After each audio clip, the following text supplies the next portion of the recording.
pagbakasyon ako talaga in expectation. Makapoy ka. Inang! Dili pagkaon. Inang! Inang ang kapoy. Inang!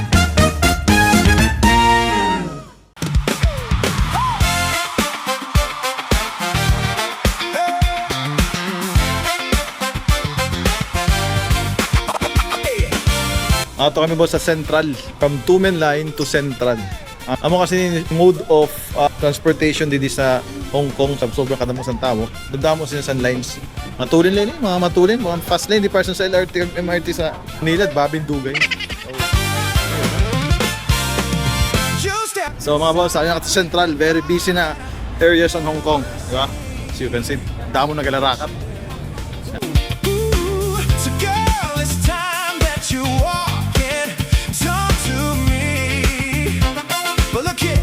Ko na nigwadi pero damo pagkadamong Pinoy. Pag may kahimo, lapay bantigi, kalayaan, nanano ba? Wala ko nang ching nakikita. Ay, igugali pero mostly Pinoy.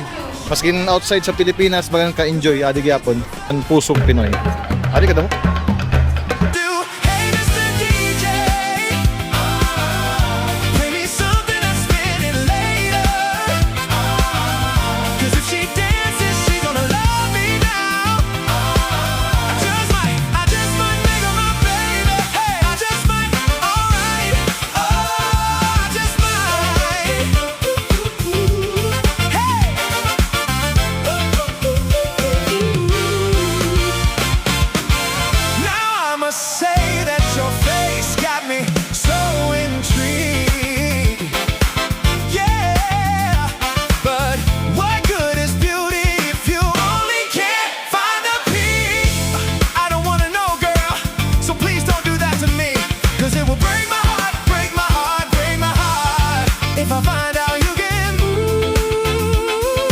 Labas kami sa Clock Tower.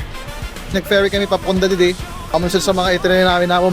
First day pa lang ini guys, pero bawal ang mapagod kay gusto namon ini. Gumastos nga ni kami.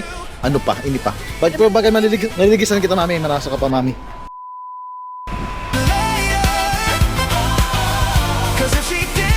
Mga boss, kakaabot na namon sa Tsim Sha Tsui Clock Tower, kaso unfortunately mga boss, under maintenance.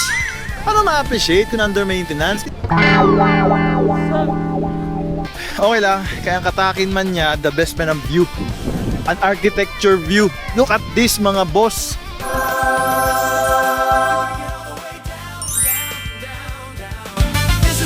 So guys, amin ni siyang port view.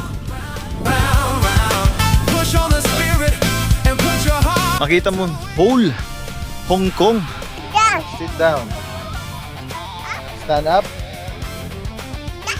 Very advanced talagang technology sa Hong Kong. Nakita niyo, puro skyscrapers. Bagan, ato na sa clouds. Magkadi ka mo, syempre, you have to visit this place.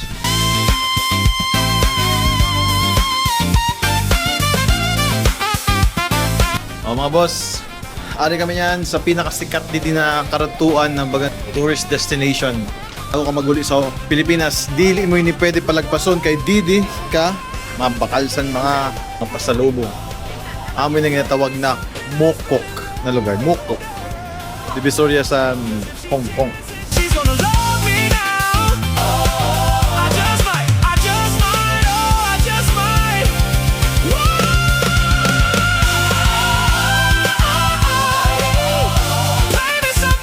Diba? Amin yung business district sa Hong Kong. Sana makikita mo din.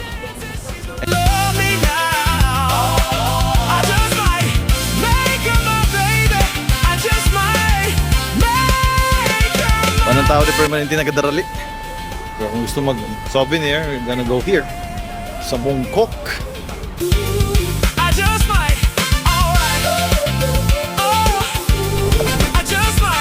Kapoy.